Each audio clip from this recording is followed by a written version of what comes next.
आग लग जाती है, भड़क जाते हैं और फिर उसका जो नतीजा है वो ऐसा सोशल मीडिया ट्रोलिंग के जरिए होता है, लड़कियों को अब्यूज किया जाता है, मेंटली हैरेस किया जाता है। मैं एक पॉलिटिकल लीडर हूँ और मेरे साथ अगर ये हो सकता है तो आप सब सोचिए कि इंडिया में कितनी लड़कियां, और इंडिया छोड़ दीजिए दुनिया में ही सोशल मीडिया के इम्पैक्ट की वजह से कितनी लड़कियां इस चीज से हर रोज गुजर रही है। मुझे कई लड़कियों के मैसेजेस आते हैं। साइबर क्राइम का एक्शन जो ऐसे लोगों पे होना चाहिए वो सही तरीके से नहीं लिया जाता है, इसीलिए हमको इसके लिए भी कुछ स्टेप लेना चाहिए। आज की ही एक न्यूज है जिसको मैं हाईलाइट करना चाहूंगी। नमिता थापर की एक न्यूज है जो कि शार्क टैंक की जज रह चुकी है और एक हेल्थ केयर प्रोफेशनल है।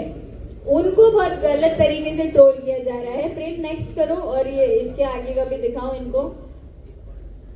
ये देखिए, ये मेजॉरिटी लोग यही बोलते हैं। और क्यों इस कंट्री से जोड़ा जाता है हमको पता नहीं, इसका पूरा इतिहास पता है, पूरा हिंदुस्तान इसके इतिहास का गवाह है। इसको हमसे अलग होके कई साल हो चुके हैं, लेकिन फिर भी आज भी हिंदुस्तानी मुसलमानों को इस कंट्री के नाम से हैरेस किया जाता है और ये बंद हो जाना चाहिए।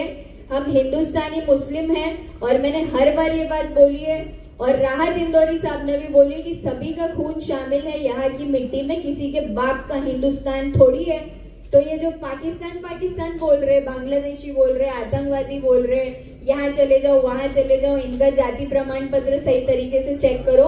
आप लोगों को बोलना चाहूंगी कि खुद का चेक करो, शायद आपको आपके पूर्वजों की याद आ रही है जो वहां बैठे हैं, या फिर शायद आपका बुलावा वहां से आ रहा है। जब तक कोई इंसान बोलता नहीं है इसका मतलब ये नहीं है कि वो कमजोर है और या वो बोल नहीं सकता। कभी कभी चुप रहना समझदारी होती है, ताकि हमारे भी तरफ से कुछ ऐसा नहीं निकल जाए कि वापस से कुछ लोगों के बीच में झगड़े फैल जाए। बट मैं फिर भी ये बात सामने इसीलिए लाना चाह रही हूँ क्योंकि नमिता थापर के साथ भी ये हुआ।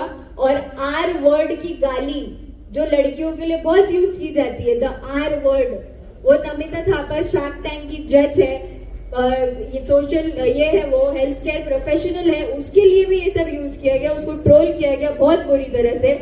और उसने आज खुद सामने आकर एक वीडियो अपलोड किया जिसमें उसने कहा कि हमारे लिए कोई बात नहीं करेगा, we have to speak up for ourselves, और वो बहुत जरूरी है। सोशल मीडिया ट्रोलिंग हो रही है, उसको बाहर लाओ, उसके बारे में बात करो। और उसको सोच के कई लड़कियों ने सुसाइड किया है। ये सारी चीजें इट लीड्स टू सुसाइड।